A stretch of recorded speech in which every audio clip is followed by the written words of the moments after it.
अस्सलाम वालेकुम जी। हाँ जी दोस्तों, की हाल है जी। दोस्त आए ने जनाब कोयटा चाह तो असी इस टाइम सेम तो बह के इन्होंने मैं चाह पिया रहा वा। मतलब कैसर साहब बड़ा इन्हों का व्डे ढक्के घरा का मूँह है ईद तो इंज के मूँह वाले बच्चे बड़े बड़े महंगे विकने ने, बल्कि मेरे नसीब ही इंज के ने।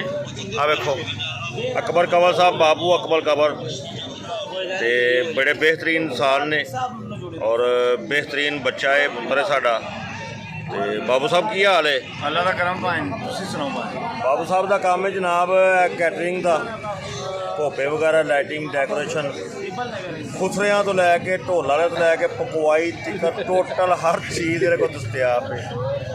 ये कोई भी बंदा काम करवाना चाहे शादियां ब्याहां ते पकवाई वाला या भोपे वाला तो इन्हां रबता कर सकता है।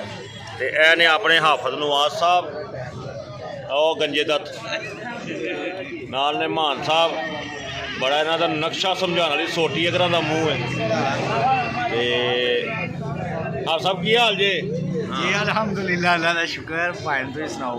आप सब अजकल दुआरे ला रहे हो? जी जी, यह टिंड हर साल तादी करवाई दी है।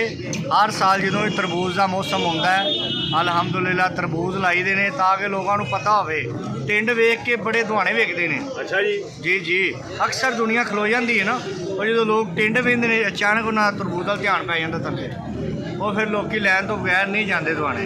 तो इन्हों का फिर बर्फ का फट्टा होगा, सूए घर का मूँह इन्हों का? जी जी, मैं हर साल गर्मियां ही गोले लाते ने।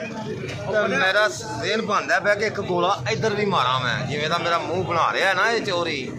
कोई गल नहीं है जी। ए वेखो अकबर साहब, तुम अपना अगर नंबर शंबर देना चाहो तो दे सकते हो। सर साडा नंबर तुसी हो, इतने दे दियो लोगों को। 0321 55 28 261 नंबर है सर। जिन्होंने कोई पाकिस्तान का बड़ा फनकार गुलकार शादी ब्याह वास्ते चाहिए तो सर हाजिर हैं जनाब। ठीक है सर, थैंक यू सर। तो जे कोई पुट्ठे ढोल ते नच्चण वाले होण ते दस्सिया जे वो है बंदा है बड़ा आला नचदा, जे यकीन करो लंगड़ा डांस बहुत अच्छा करता है। नहीं भाई, वैसे मजाक कर रहे हैं, मैं नहीं। और ते जनाब अपना ख्याल रखना, अल्लाह हाफिज़।